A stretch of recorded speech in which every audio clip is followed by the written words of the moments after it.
Here are some things that if I see them in your dating profile on the apps, it's an automatic no. If you have that prompt on Hinge that's like, I'm weirdly attracted to, and you say blondes or short girls or big titties, that is going to be an automatic no from me. I am a big brunette bitch with itty bitty titties. And I get it, you're into what you're into, but why would you like automatically just slice down the population like that? You should sit down, because this is going to shock you. Each person has a style. Everyone has their own tastes. They don't want to waste their time, and yours going after something they don't like, so they would rather not. It makes sense, really. They're not going to like a big girl with tiny little teeny weenie because you want them to. Hey everyone, welcome back to the channel. Reason why Western women are lonely these days. Let's get started right away. Bitch, sit down, we need to talk. So you know how I've been telling y'all about this man and how amazing he is and everything that he's been doing right? I feel like the message is going over some of your heads. Like yesterday when I told y'all how the date went, half my fucking comments were, oh, he has money. Oh, so he's rich. Like, yeah, he has money. That wasn't the point. Like, I'm trying to be an example and show y'all, don't fucking settle. Like, yes, we love a man that spends money on us. We love a man that will go above and beyond. But you do realize he did more than just spend money on me, right?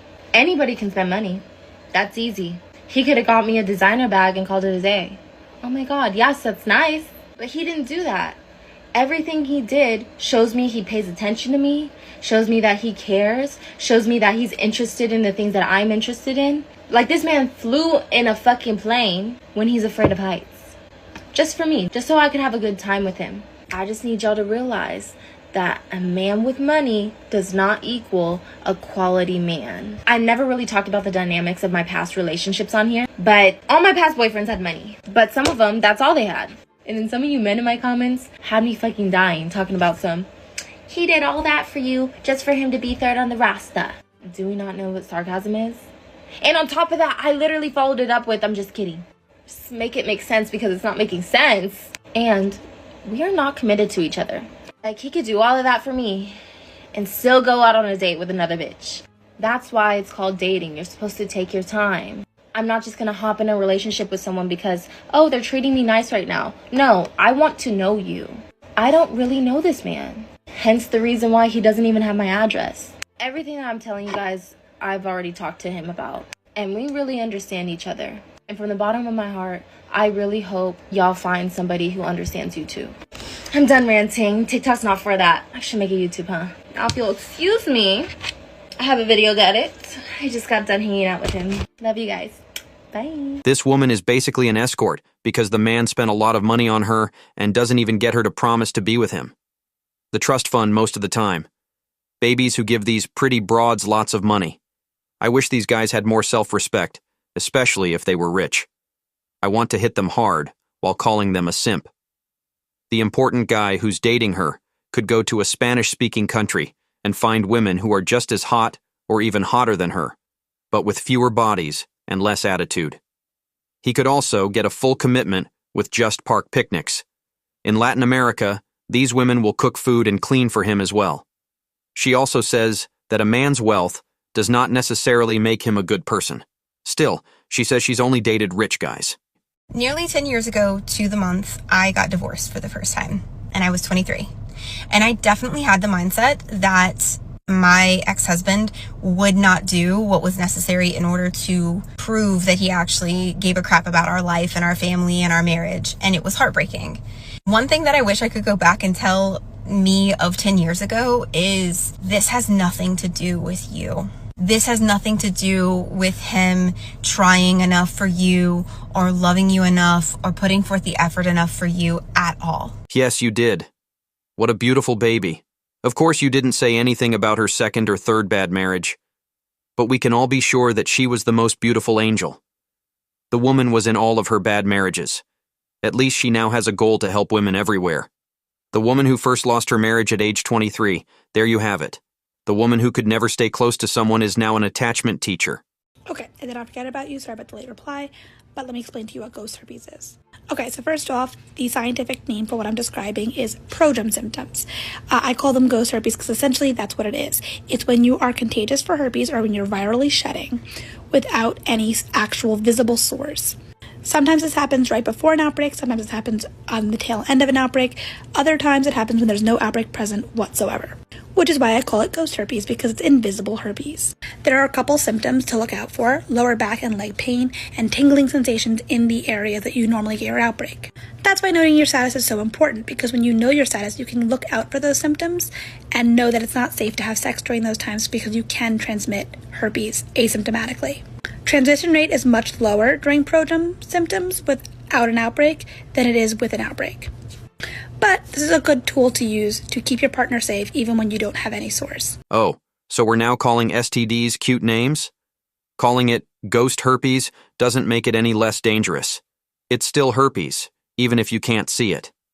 Are we supposed to be surprised by how well you changed your brand? That's a great idea. Instead of coming up with funny names for your periods, why not just be honest and responsible with your partners from the start? That way, you might not have to give this awkward speech about prodrome signs. Yes, knowing your status is important, but so are being polite and talking to people. Not hard at all. It's just the right thing to do. Nobody talks about when you're a retired party girl, you still have some of that party girl left in you. Like, no, you're not going out 3 times a week anymore. Like, you get hangovers really badly. But when you do go out, that feral rat awakens like an ancient beast. Also, what does the old animal do? Oh, don't worry. It doesn't bother me. Same women will try to tell you that the 304 phase was just a phase they had when they were young. They can turn it off whenever they want. But the wild child in them, that can't be turned off, though. Aside from self-sabotage, a big reason why it's hard for me to date is I have really high expectations. You know how when they say, like, my daddy would do it? My daddy and my uncles will do it for me. So I had told my uncle, like, I don't have any room for my, like, shoes in my closet. 2 hours. Came the next day, 2 hours, put these shelves in. He was like, I got it, don't worry. 2 hours. The same uncle came and put these up with my dad. 2 hours. Came and did this for me. My other uncle, I told him that I was having an ant problem and I needed my grass cut. He's like, I'll be there the next day.